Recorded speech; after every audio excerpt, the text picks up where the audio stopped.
Of course, you got to have a backup option. If LeBron James and Paul George don't work out for Daryl Morey, he's got to have a backup option. Why not give a guy like Miles Bridges that opportunity? Now, I'm not going to comment or give an opinion about his case that he pled no contest to. That's your opinion. I'm not the commissioner or anything. I'm just here talking about sports. So again, I do not support DV or anything against women or children. So, but with that being said, Miles Bridges is a guy who I think he's stayed away from trouble and he's been able to play. He's one of the few players that we've seen miss an entire year and come back and arguably be better than he was before he had the year off. And in 69 games, playing 37 minutes a night, he had a career high 21 points on 46% from the field, 35% from three, 7.5 rebounds, 3.5 assists, about a steal a game, and about a half block. Now, the report is the Sixers have interest in Miles Bridges, and he's expected to get at least $100 million contract. However, the deal is expected to be very similar to,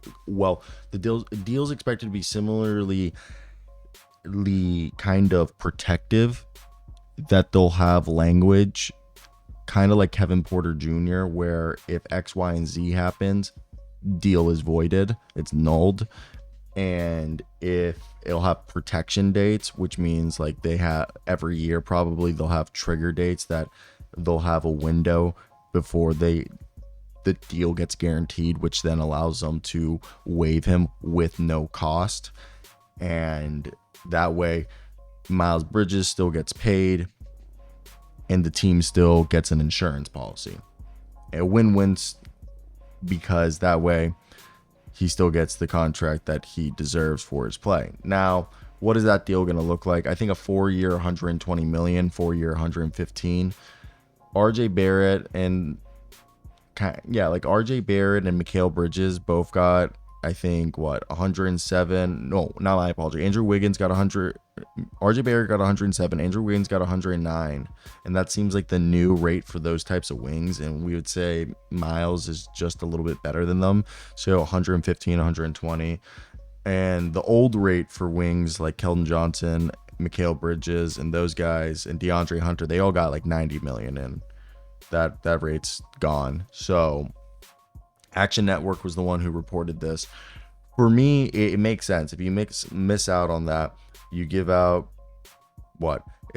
for the first year of a deal of like 100, let's say 107, will fall like Julius Randle's contract, which the first year it had an annual average of $29 million.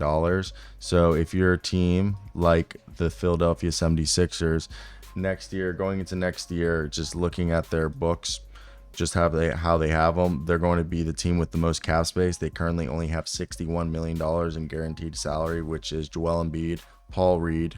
You assume you got to put in the contract. Let's throw in Tyrese Maxey's max contract is going to probably be $35 million.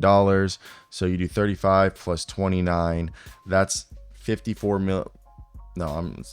million that you would be adding if you signed Miles Bridges and Tyrese. Miles to the deal that I'm saying on a $29 million average. And if you front loaded, it would be 29. If you depending on how you could make the cap hit as low as, I believe, 20.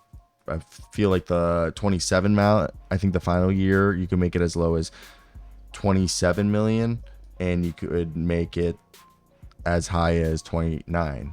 So, or 26, my apology, 26. So depending how you structure that, you can make it that this year has a lower. Either way, you would still have way more money to spend. Now, that means basically if you're adding $54 million only, you're at $115 million, which the salary cap floor is 141. So just to get to the floor, you still have $30 million, $25 million to play with. And then to hit the luxury tax, which is $170 million, you still have $55 million to play with, which is another max contract. And they could be incentivized instead of paying Paul George and Klay Thompson the max. They could be like, all right, we do that, and then we'll go out and we'll spend money on other free agents. Like, let's just say free agents that if they were to spend $55 million,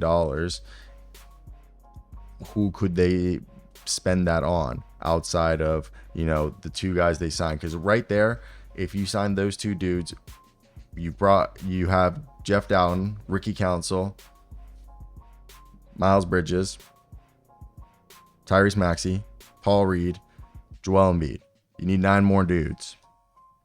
You assume a couple minimums, but maybe you sign Contavious Caldwell-Pope to a $20 million deal, and you still have $35 million to play with, and that $35 million could be spent on maybe bringing back Kelly Oubre on a 3-year, $35 million deal, which is like maybe 11 point something. So right there, you've spent 31. You have 8 dudes, so you still have a few more roster spots left. You could go out and see if you want to bring in a guy like Kyle Anderson on like a $7 million deal. Okay, you right there, $38 million. You have now spent 9 rosters. You still have 6 more spots. You go out, see if you bring back Kyle Lowry on a minimum, so that's not really affecting anything. So you got 10. You have 5 more spots to look for.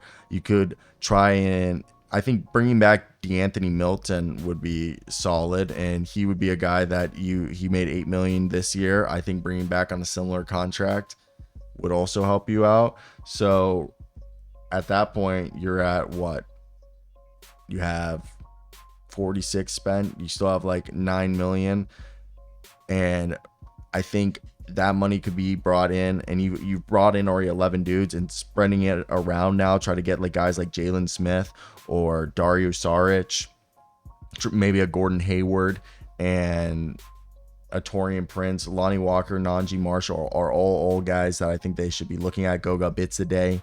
I think combination of the guys are veteran minimums and or partial like biannual exceptions, or they'll have the non-taxpayer mid-level. So there's legit deals that they can go out and basically get a combination of dudes. Like, my opinion is you go get Miles, who's just a tier below Paul George, maybe the same tier as Klay Thompson, if not better. He's going to be cheaper than both of those guys because of his past, and you'll be able to get more players that way. I don't know why, but I've talked myself into the Philadelphia 76ers getting Miles Bridges, in my opinion. That's just a win-win situation for everyone involved. Like, why wouldn't you do that? That, like, you just would enable yourself to have way more cap space probably to sign players. And again, I'm not saying that they're going to get all those guys. I'm just shooting out names of like guys who actually fit what the roster is going to do.